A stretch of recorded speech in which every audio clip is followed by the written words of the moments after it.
Hey guys, tonight we're stepping back in time, not to the valiant knights or the powerful kings we often hear about, but to a life that, despite its apparent grandeur, was often deeply restrictive and surprisingly miserable.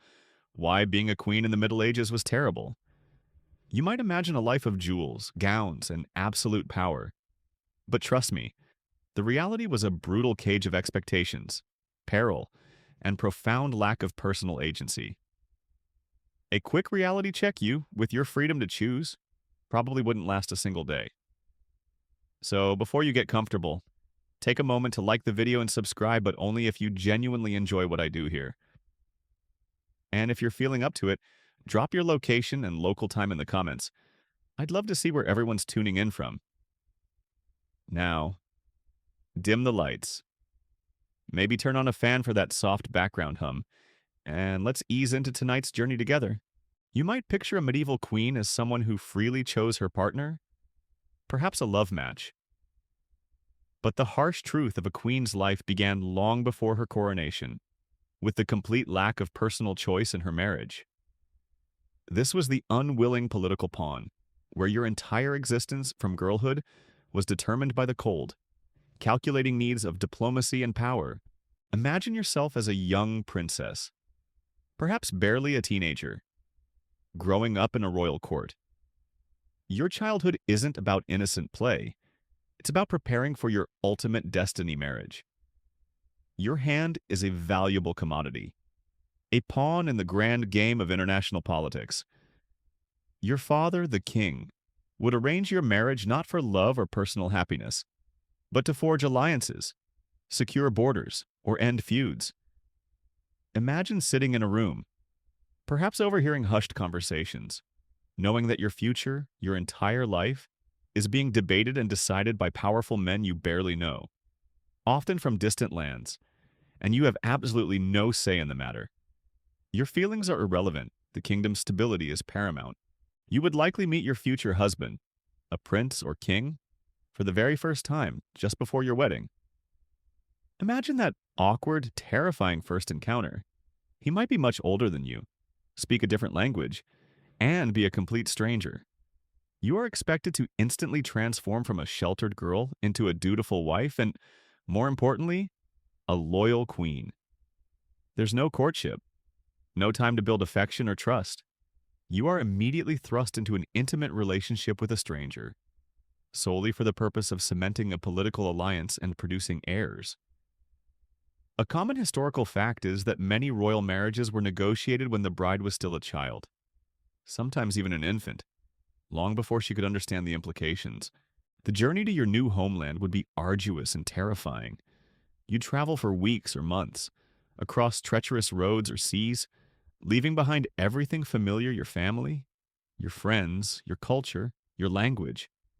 Imagine the profound sense of loneliness and displacement as you journey further and further into the unknown, knowing there's no turning back. You are a stranger in a strange land, completely dependent on your new husband and his court. Upon arrival, you're expected to adapt immediately to a new culture, new customs, and a new language. Imagine the pressure of constantly making an impression, of trying to understand unfamiliar etiquette, and communicating in a language that might not be your native tongue. Any misstep, any perceived weakness, could undermine your standing and make you vulnerable to the intrigues of a foreign court. You are under constant scrutiny. Every word, every gesture is watched and judged, and the political stakes were immense. If the alliance your marriage was supposed to secure faltered, or if your husband's political fortunes changed, your position would become incredibly precarious. You could be sent back, divorced, or even imprisoned. Your purpose as a political pawn exhausted? Imagine living with that constant insecurity, knowing that your value was tied solely to the strategic success of a union you never chose. The psychological toll of this lack of agency, this constant feeling of being a bargaining chip, would be immense. Your identity was not your own. It was defined by your political utility. Your personal desires, your dreams, your very self, were sacrificed on the altar of dynastic and national interest. You were a queen. Yes, but first and foremost, You were an object in a much larger game. Historians still debate the extent to which royal women, despite their constraints, found ways to exert personal agency and influence within the patriarchal structures of the medieval period. However, their lack of initial choice in marriage remains undeniable. So, as you hear the distant echoes of wedding bells, remember that for a medieval queen, the path to the throne was rarely paved with romance or personal choice. It began with a brutal act of political bartering, turning a young woman into a pawn in a high-stakes game where her happiness was utterly irrelevant. It certainly makes you appreciate the freedom to choose your own life partner, doesn't it? For a medieval queen, the golden cage of royalty was often built with forced vows. You've just been introduced to the terrifying reality of a queen's arranged marriage, a life defined by political necessity rather than personal desire. But once you were married, the true purpose of your union quickly became apparent, ushering in a new, equally terrifying chapter, the grueling gauntlet of childbirth. Forget modern medical care and pain relief. For a medieval queen, pregnancy and delivery were incredibly dangerous, agonizing realities that constantly risked her life and were often endured publicly. Imagine yourself as a medieval queen, newlywed, and the whispers begin. Everyone, from your husband to his entire court, is watching you, scrutinizing every sign of your body. Your primary duty, perhaps your only true duty, is to produce an heir, preferably a healthy male. This immediately transforms your body into a vessel for the kingdom's future, placing immense pressure on every pregnancy. Pregnancy itself was a perilous journey in the Middle Ages. Without modern knowledge of nutrition, sanitation, or prenatal care, complications were rampant. Imagine suffering from constant nausea and vomiting, debilitating fatigue, or severe swelling, all without any effective remedies. Miscarriages and stillbirths were tragically common. Imagine the despair of carrying a child for months, only for it to be lost before or during birth, a profound personal grief compounded by the public disappointment and the renewed pressure to conceive again.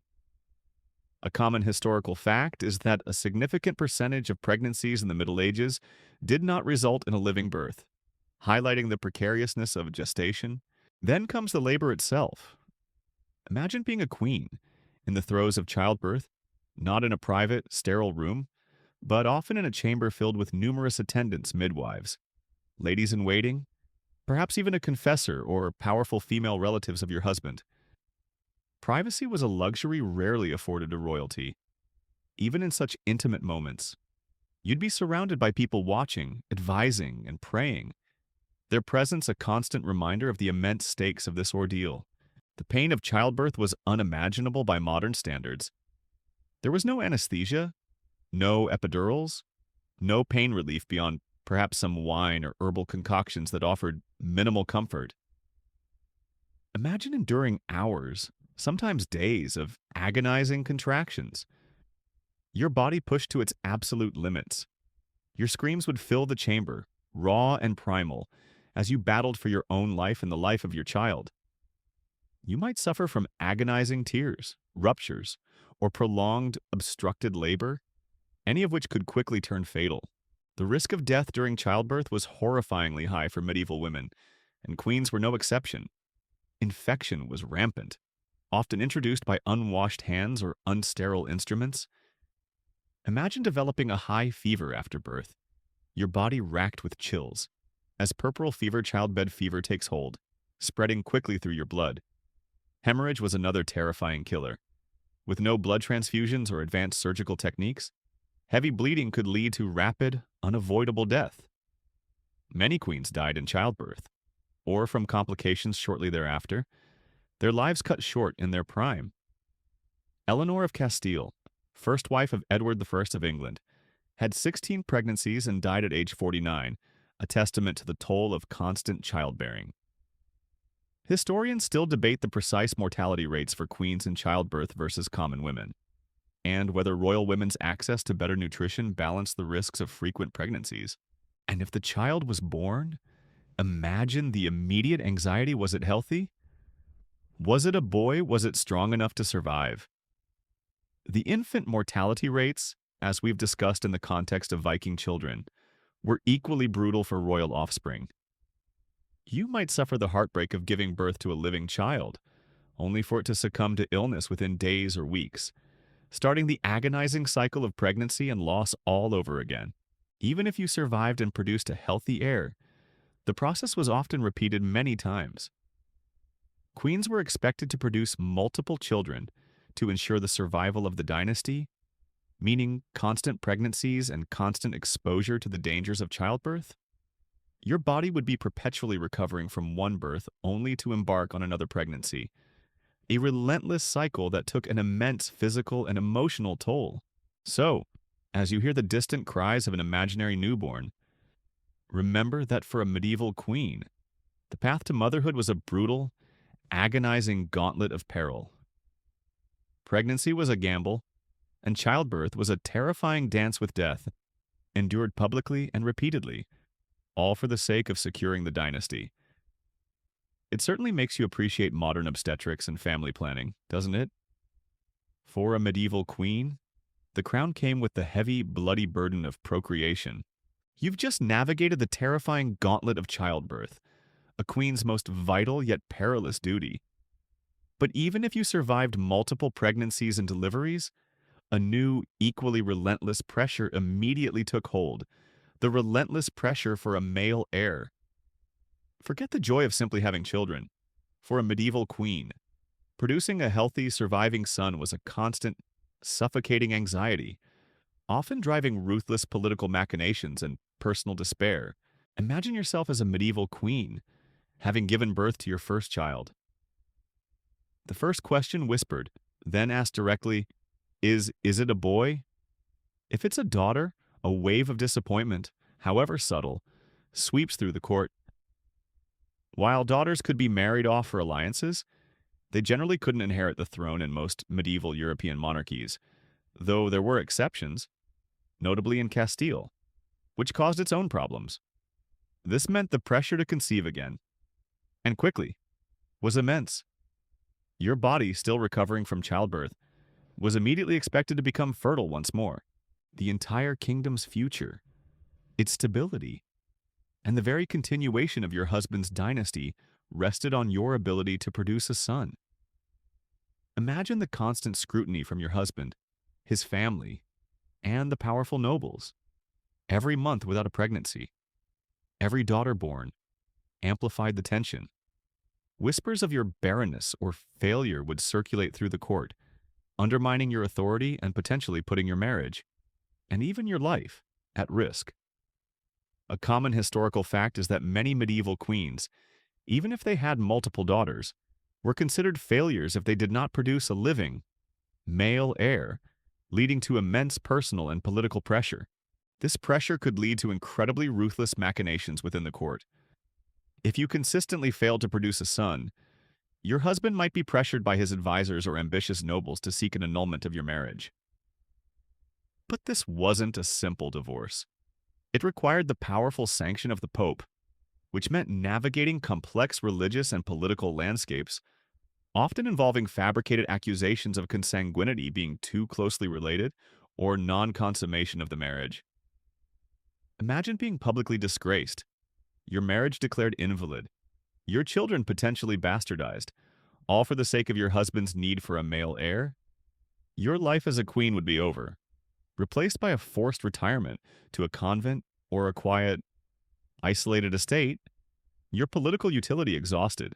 Consider Eleanor of Aquitaine, who despite bearing 2 sons for Louis VII of France, was annulled after 15 years, arguably because he desired more sons and felt their marriage was unproductive, though other political reasons were also at play.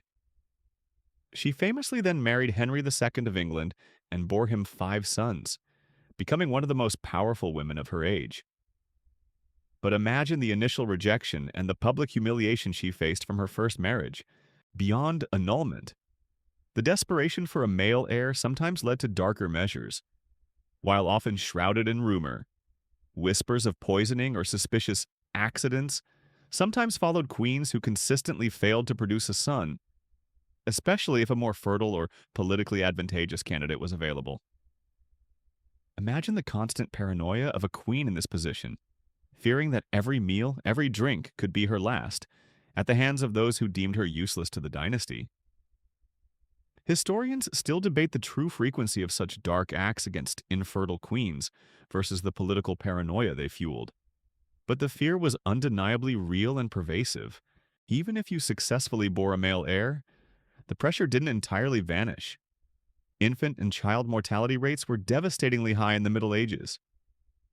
You would then live with the constant, agonizing fear that your precious son, the hope of the dynasty, could succumb to disease, accident, or even assassination by a rival faction.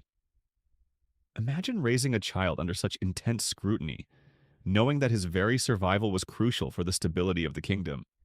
This led to extreme overprotection, constant prayers, and a deep, gnawing anxiety that rarely abated. The psychological toll on a queen facing this relentless pressure was immense. Her self-worth would become inextricably linked to her fertility and her ability to produce sons. Failure meant shame, disgrace, and potentially personal ruin. Even success brought with it the constant fear of loss. Her identity was not her own, it was defined by her reproductive capacity for the dynasty. So, as you hear the distant echoes of a new royal birth, remember that for a medieval queen, the arrival of children, particularly daughters, often brought not joy, but a renewal of intense, suffocating pressure. Her body was a political tool, and her primary purpose was to secure the male line. A relentless burden that often came with a heavy cost of personal anxiety and vulnerability to brutal political maneuvering. It certainly makes you appreciate modern reproductive freedom and the ability to define your own worth, doesn't it? For a medieval queen, a son was a heavy crown, and its absence like a terrifying curse. You've just navigated the immense and often cruel pressure for a male heir, a constant anxiety for any medieval queen. But even when that dynastic duty was fulfilled, the daily reality of her palace life was far from the opulent comfort we might imagine.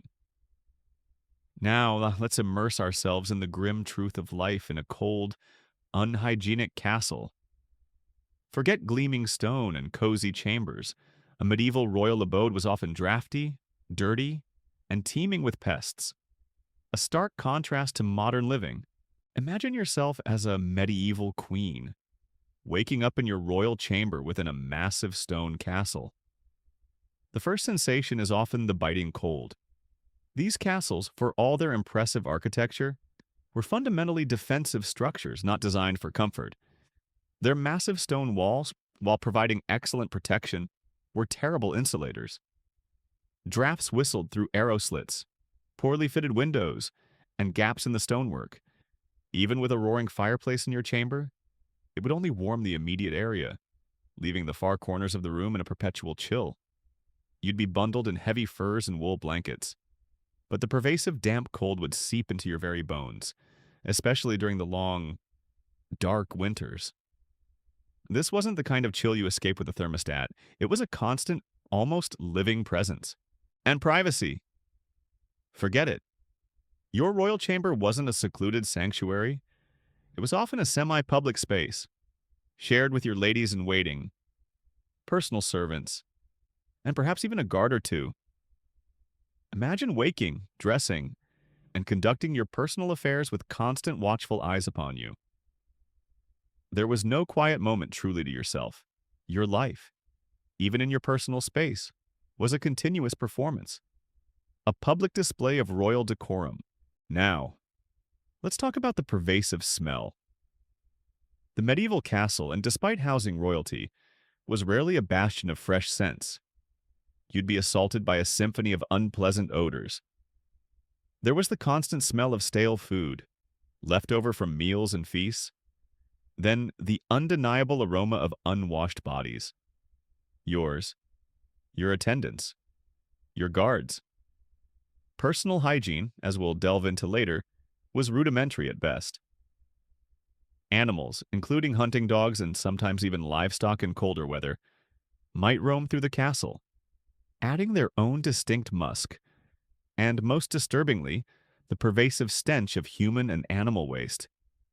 Latrines, or garderobes, often emptied directly into the moat, or a cesspit below, meaning the wind could carry their noxious fumes straight back into the living quarters. A common historical fact is that the very word garderobe derived from the idea of storing clothes near a latrine, as the strong ammonia fumes were thought to repel fleas. Charming, right? Beyond the odors, there was the relentless battle against vermin. Rats and mice scurried through the walls, across floors, and into food storage, spreading disease and general unease. Fleas and lice were an inescapable fact of life. Regardless of your royal status, you'd be perpetually itchy, scratching at unseen bites. A constant, irritating reminder that even a queen was not immune to these tiny, persistent invaders. Imagine the discomfort, the embarrassment, the sheer impossibility of ever feeling truly clean or free from these pests. Light was also a precious commodity. Small windows, primarily designed for defense, allowed in meager sunlight. At night, your chambers would be lit by flickering rushlights or expensive beeswax candles, casting long, dancing shadows that made even familiar objects seem eerie and contributed to eye strain. Imagine trying to read so, or even just relax when your entire world is constantly shrouded in semi-darkness, punctuated by unreliable and smoky flames. Historians still debate the specific types and quality of candles used in royal households, but the reality of limited flickering light was universal. Even the grand halls, used for feasts and courtly functions, were often multi-purpose. The same space where you entertained foreign dignitaries might also be where soldiers slept on straw, or where food was prepared over an open fire, contributing to smoke and lingering smells. The idea of specialized, comfortable rooms for every activity was a luxury for a much later era. The overall impression of the royal abode was one of raw functionality over comfort, defense over domesticity. You were living in a fortified military base, designed to withstand sieges and project power, not to provide a pampered, luxurious lifestyle. Every aspect of the design prioritized security and practicality, from the thick, unadorned walls to the minimal, heavy furniture. It was a stark reminder that even as queen, your daily existence was inextricably linked to the harsh, often crude realities of the medieval world. So, as you try to imagine living in this cold, dark, smelly, and vermin-infested environment, your illusion of royal grandeur might truly crumble.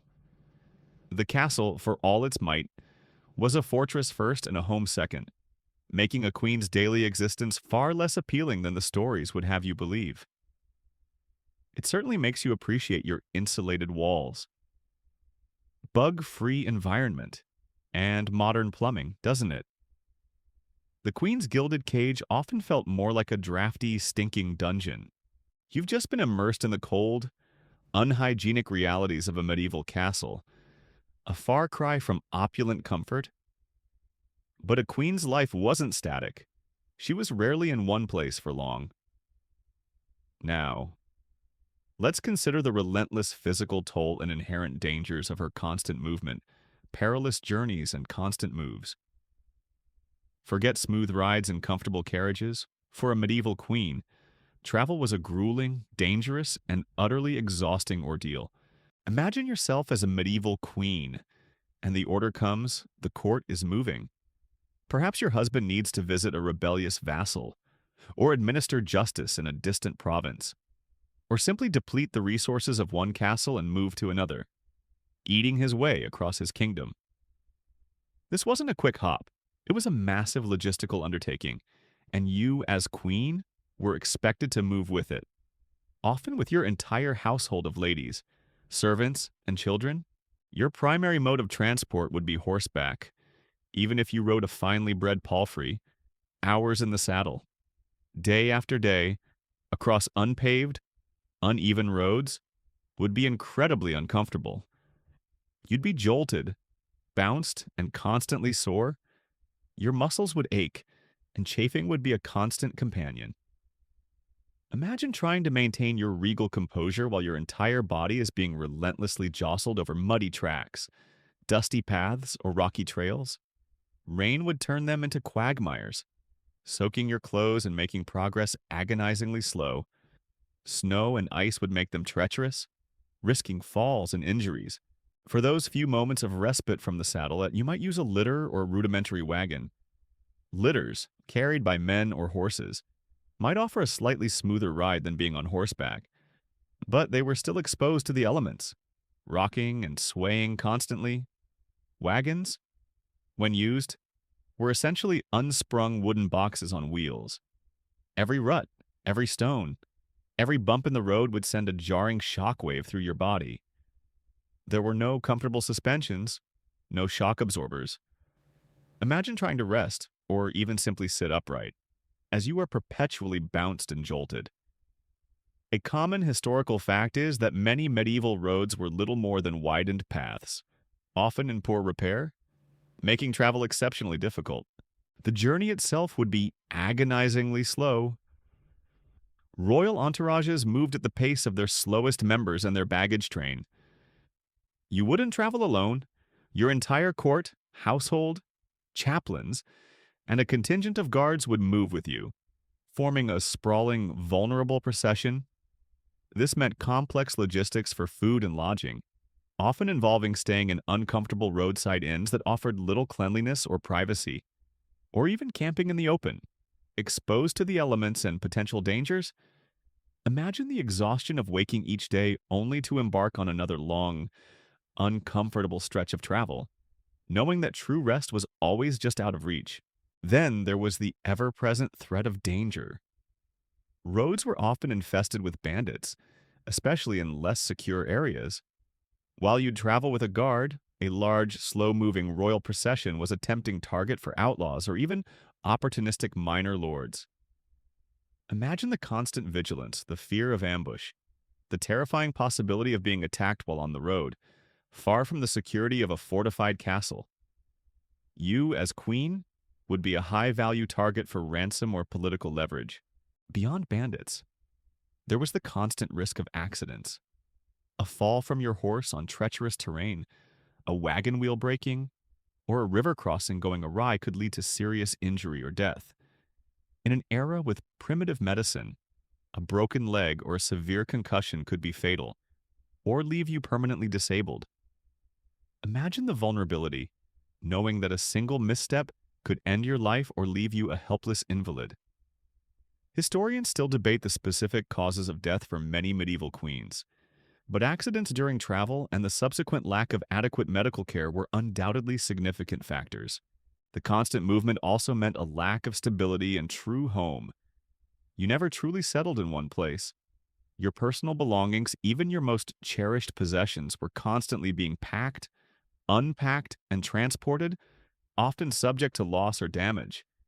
Imagine the psychological toll of never having a consistent, private sanctuary, always living out of a chest, always adapting to a new, temporary environment. Your sense of rootedness would be perpetually undermined. And for queens, especially, these constant moves were not always voluntary. You were moved where your husband needed you, whether for political reasons, for resource management, or simply because he preferred a different residence.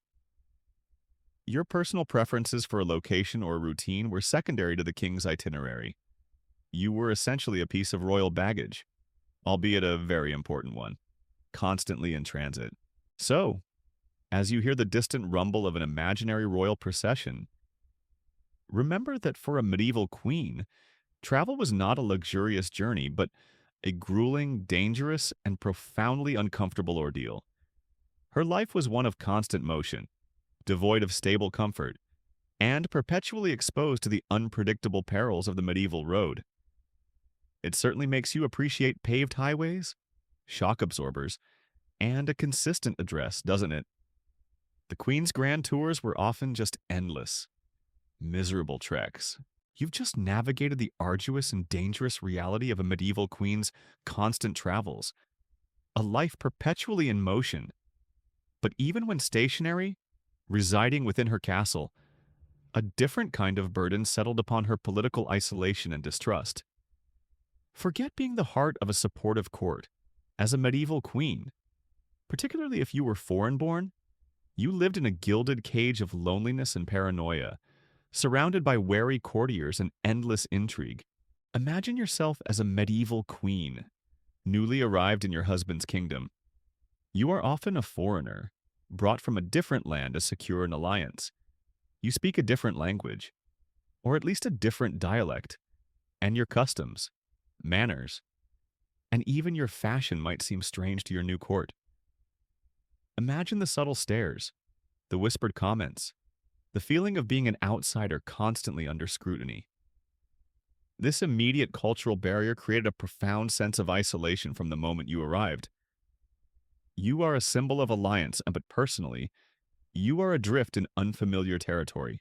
Your natural allies, your family, are hundreds or thousands of miles away. You are entirely dependent on your new husband, and to a lesser extent, his family and court. But trust is a rare commodity in medieval courts, especially for a foreign queen. You are surrounded by your husband's nobles and courtiers, who might view you with suspicion, jealousy, or even outright hostility. They might resent your influence, fear your foreign connections, or simply see you as an obstacle to their own ambitions. Imagine the constant, subtle power plays, the veiled insults, the polite but pointed questioning, all designed to test your mettle or undermine your position. You would learn quickly to read faces, to interpret whispers, and to be wary of seemingly friendly overtures. The ladies-in-waiting who formed your intimate household were often chosen by your husband or his family. While some might become trusted companions, many would also serve as informal spies, reporting your conversations, your moods, and your perceived loyalties back to the king or his advisors. Imagine never truly being able to relax, always aware that your private words or actions could be relayed and twisted against you. This fostered a deep sense of paranoia, making genuine friendship almost impossible. You might long for a true confidant, but the risks were too great. A common historical fact is that queens often struggled to appoint their own loyal household staff, having to accept those placed by the king or powerful nobles, further limiting their personal autonomy and creating an atmosphere of surveillance. Your husband, the king, while ostensibly your protector, could also be a source of your isolation. His attention would often be diverted by warfare, governance, and political intrigues of his own. He might not understand your loneliness or your struggles to adapt. And as we've discussed, his primary concern was often your ability to produce heirs, rather than your personal well-being or emotional comfort. His affections could be fickle, his presence sporadic, leaving you feeling emotionally neglected and profoundly alone, even in the midst of a bustling court. Then there was the constant threat of political intrigue and false accusations. A foreign queen, especially one without a male heir or one whose country was now at war with her adopted homeland, was highly vulnerable. She could be accused of treason, witchcraft, adultery, or any number of offenses, often fabricated to justify her removal. Imagine the terror of facing such accusations, knowing that your life and freedom hung in the balance, with few loyal allies to defend you. Eleanor of Aquitaine, despite her power, was imprisoned by her husband, Henry II, for over a decade due to her political maneuvering against him.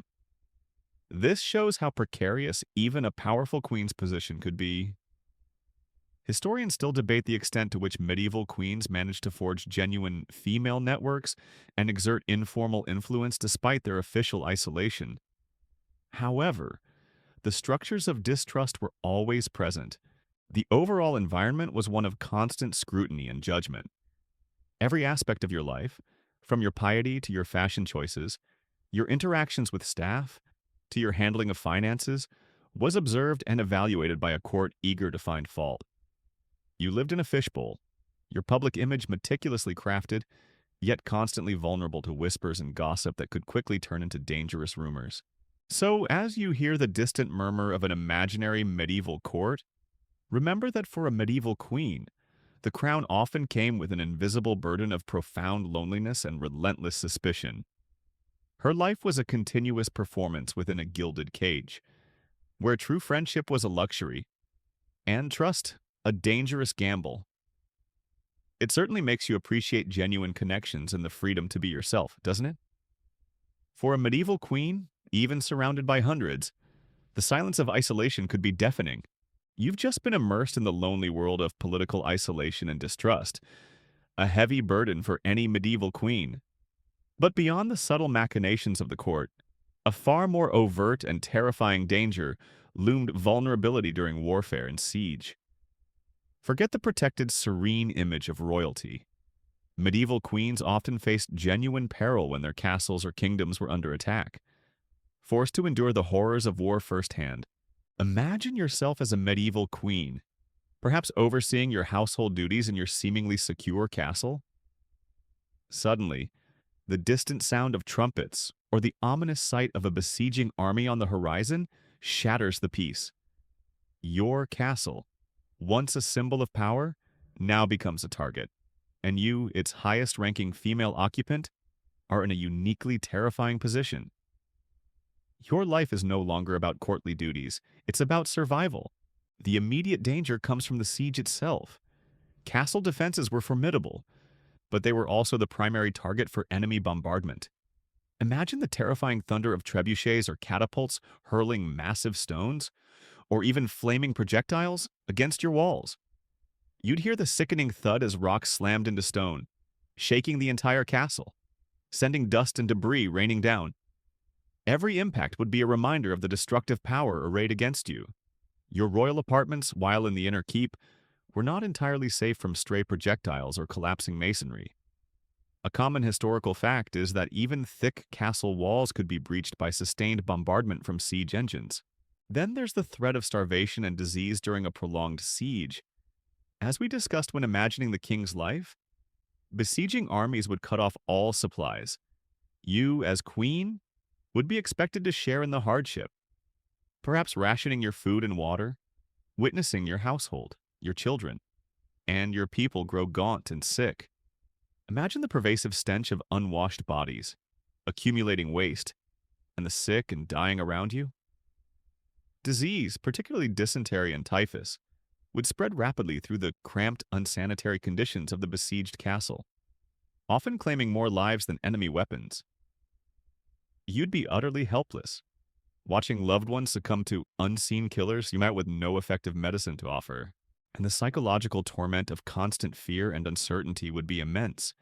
You'd be on perpetual alert, never knowing when the next assault would come, when a wall might be breached, or when a tunnel might collapse under your feet. Sleep would be fitful, haunted by the sounds of the siege engines and the screams from the ramparts. The knowledge that the fate of your husband, your children, and your entire realm hung by a thread, utterly beyond your personal control, would be crushing. Historians still debate the extent to which queens actively participated in the defense of besieged castles versus merely enduring the conditions within. But their psychological experience was undeniably harsh. If the castle fell, the consequences for the queen were terrifying. Unlike male combatants who might be ransomed, a captured queen faced a range of grim possibilities.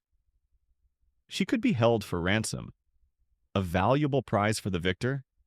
Imagine being paraded as a trophy, humiliated, and then confined to a dark, damp prison. Your fate dependent on the willingness and ability of your family to pay an exorbitant sum.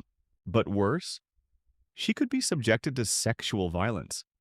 While not always explicitly documented for queens, the pervasive nature of sexual assault during wartime, particularly against noble women, was a grim reality.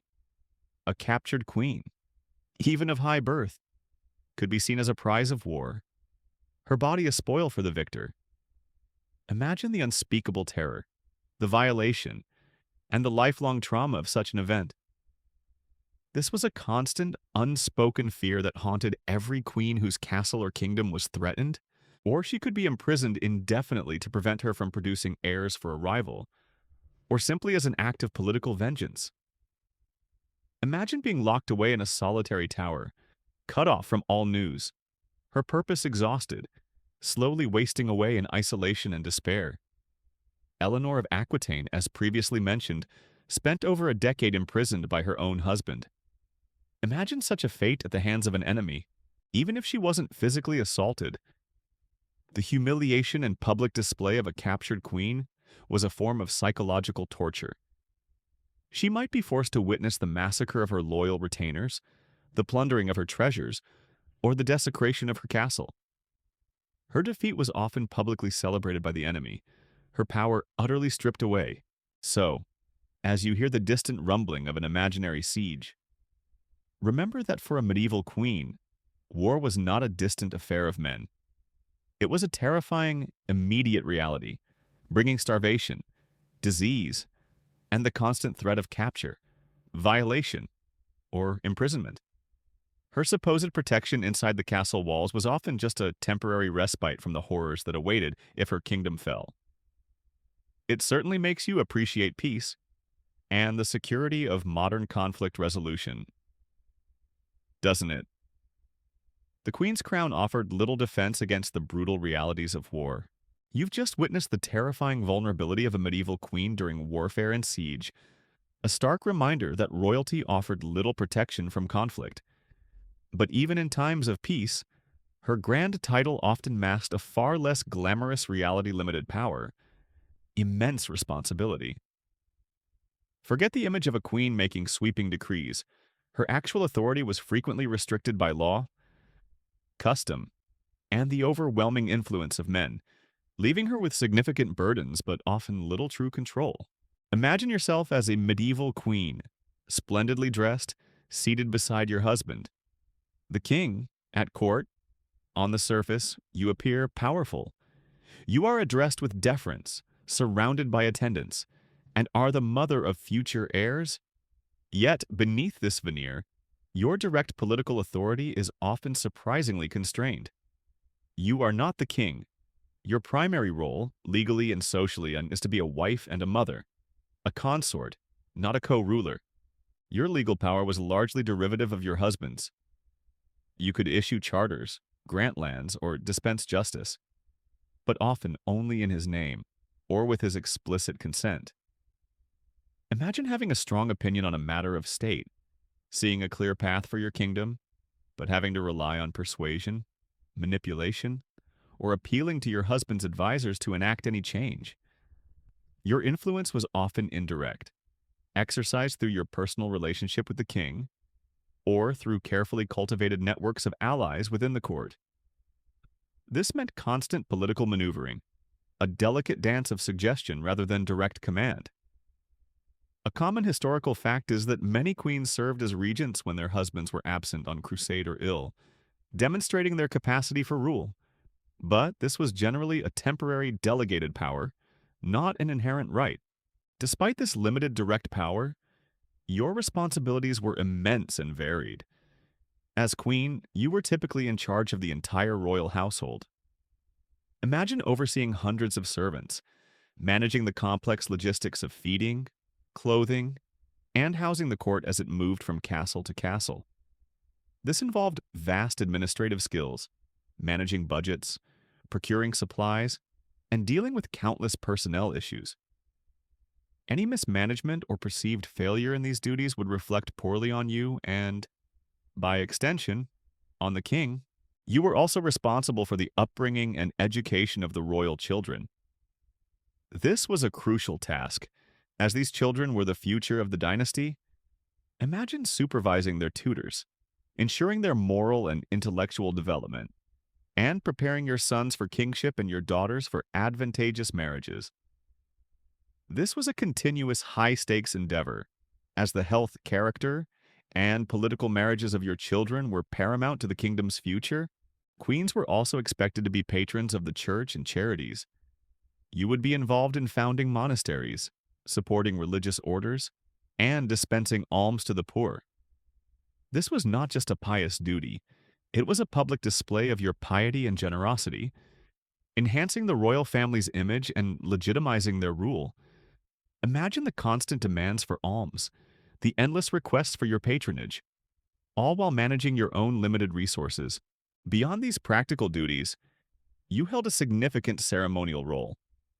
You were the visible symbol of the dynasty's continuity, grace, and piety. Imagine attending countless religious ceremonies, state banquets, and public appearances, always expected to maintain a serene, dignified, and impeccable demeanor. Regardless of your personal feelings or the hidden stresses you faced, you were a living emblem, a performance of royalty that never ceased. Historians still debate the true extent of a queen's informal influence, with some arguing that many queens wielded significant power behind the scenes, despite legal limitations. This soft power was crucial, but it was rarely explicit. However, the disparity between your immense responsibilities and your limited official power often left you feeling trapped. You bore the weight of crucial duties, but lacked the direct authority to ensure their success or to enact changes you believed were necessary. Your success depended heavily on your husband's cooperation, the support of his advisors, and your own shrewd political navigation. Failure to perform any of these numerous responsibilities could lead to criticism, loss of favor, or even the dreaded possibility of being cast aside. So, as you hear the distant sounds of a royal court, remember that for a medieval queen, the crown was a double-edged sword. It brought status and immense responsibility, but often without the corresponding direct power to control her own destiny or shape the kingdom as she might wish. Her influence was indirect, her efforts tireless, and her rewards often unacknowledged in the grand narratives of history. It certainly makes you appreciate a clear job description and defined lines of authority, doesn't it? For a medieval queen, the weight of the crown was often heavier than its shine. You've just explored the frustrating reality of a medieval queen's limited power, despite her immense responsibilities. A subtle yet constant burden. But for all her grand status, she was still a human being in a world teeming with invisible killers. Now, prepare to confront the terrifying truth of disease, death, and primitive medicine, where rampant illnesses and agonizingly ineffective treatments plagued medieval queens, making even the slightest ailment a potentially fatal threat. Imagine yourself as a medieval queen, splendidly dressed and residing in your castle.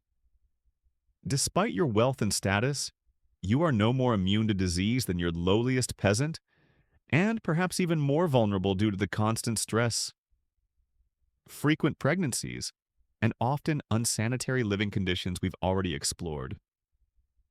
You feel a familiar ache, a fever rising, and dread washes over you because you know what medieval medicine truly entails.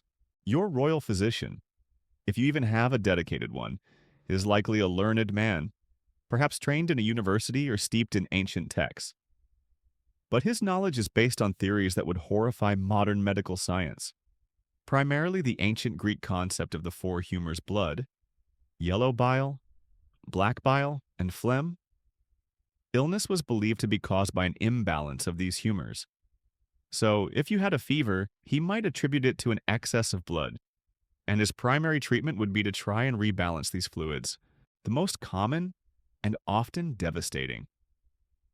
Treatment was bloodletting. Imagine a sharp lancet being used to cut a vein in your arm, or leeches being applied to your body, to drain what was believed to be bad blood. You would watch, horrified, as your vital fluid seeped into a basin, feeling weaker, not stronger, yet enduring it because it was the accepted medical wisdom. This practice, often done repeatedly, could dangerously weaken an already sick patient, leading to shock, anemia, or even death. A common historical fact is that many prominent figures, including royalty, likely died prematurely due to excessive bloodletting, a misguided attempt at healing. Then there was purging. If the humors needed to be expelled through other means, you might be given potent, foul-tasting concoctions designed to induce violent vomiting or diarrhea. Imagine hours of agonizing stomach cramps, nausea, and involuntary bodily expulsions, further dehydrating your already weakened body. These treatments, while sometimes removing toxins, often did more harm than good, especially in an era without rehydration therapy. Pain management was virtually non-existent, If you had a toothache, a broken bone, the agony of childbirth, which we discussed, or a deep, festering wound from an accident, you simply had to endure the excruciating pain. You might be given some wine, or perhaps an herbal sedative like opium or mandrake, but true relief was elusive. Imagine the raw, unmitigated agony, day after day, with no escape.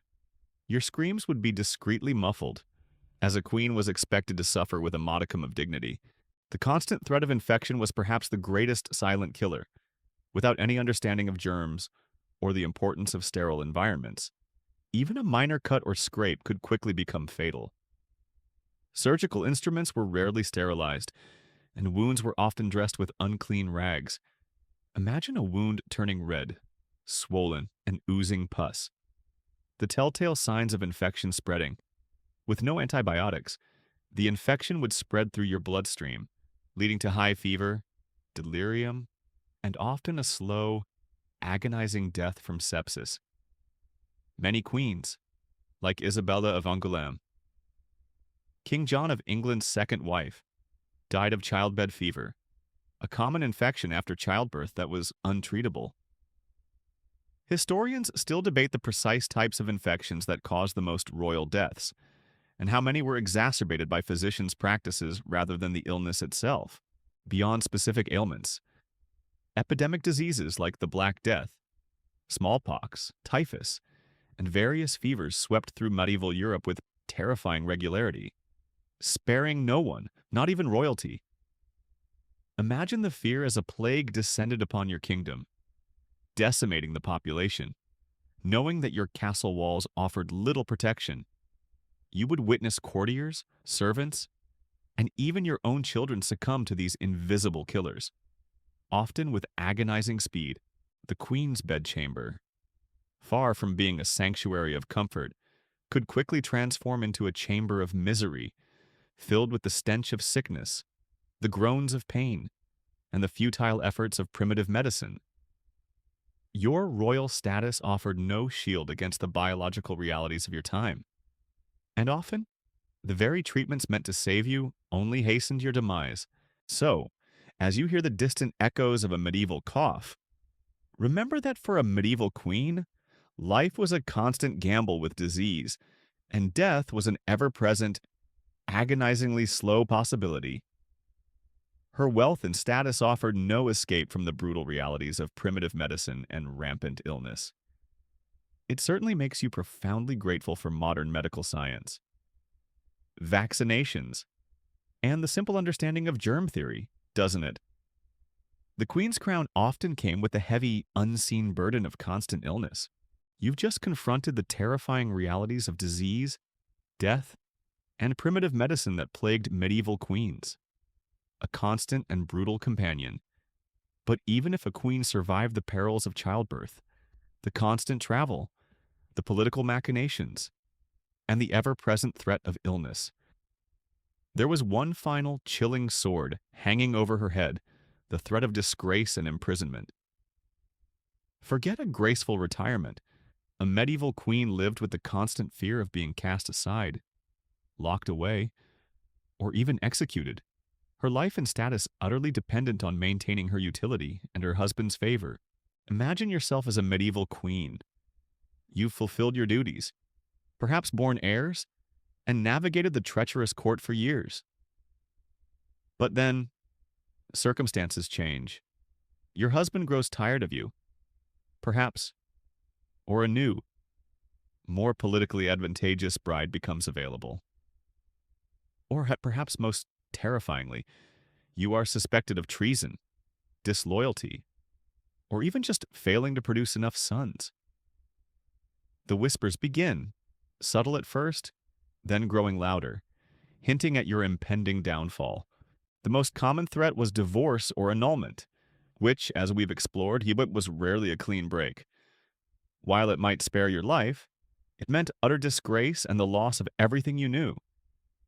Imagine being publicly repudiated, your marriage declared invalid, and your children potentially bastardized. You would be stripped of your titles, your wealth, and your influence, often sent away to a distant convent or a remote manor. living out your days in isolation and shame. This was a living death, a complete erasure of your former life and identity. Eleanor of Aquitaine, as previously mentioned, was imprisoned by her second husband, Henry II, for over a decade. Imagine being a queen and locked away by your own spouse for political reasons. This was a very real risk, even for powerful queens, but the fear could be far more immediate and terrifying imprisonment. If you were accused of a serious crime, like treason or conspiracy, or if you simply became a political inconvenience, you could be confined to a castle tower or a damp, dark dungeon. Imagine being dragged from your comfortable chambers, stripped of your finery, and locked away, cut off from all news, with meager food and no comfort. Your past status as queen would mean nothing. You would be just another prisoner, your fate entirely in the hands of your captors. The psychological toll of such isolation, the constant uncertainty, and the gnawing fear of what might come next would be immense. Historians still debate the specific conditions of royal imprisonment, noting that while some high-status captives might receive slightly better treatment, the loss of freedom and dignity was absolute, and the ultimate terror execution. While rare for queens compared to male political rivals, it was not unheard of, especially in times of intense political upheaval or when a queen was deemed a significant threat to the crown. Imagine being accused of treason, perhaps falsely, and facing a swift, brutal trial, or no trial at all. Your execution could be public, a horrifying spectacle designed to solidify the power of your enemies and serve as a chilling warning. Think of Anne Boleyn, a later example but perfectly illustrating how a queen could go from the height of power to the executioner's block. Her fate was a stark reminder that even the queen's neck was not safe if she displeased the king. This constant vulnerability was woven into the very fabric of a queen's life. Her position, while powerful, was entirely dependent on external factors: her husband's continued favor, her ability to produce heirs, the stability of the kingdom, and her careful navigation of court politics. Any misstep, any change in circumstances, could trigger a precipitous fall from grace. This meant a life lived on edge, constantly performing, constantly vigilant, always aware that her golden cage could turn into a prison, or worse, a coffin. The psychological impact of living under such a threat would be profound. You could never truly relax, never truly feel secure. The specter of disgrace, imprisonment, or execution would haunt your dreams and color your waking hours. This fear would shape your decisions, forcing you to be cautious, compliant, and often to compromise your own desires for the sake of survival.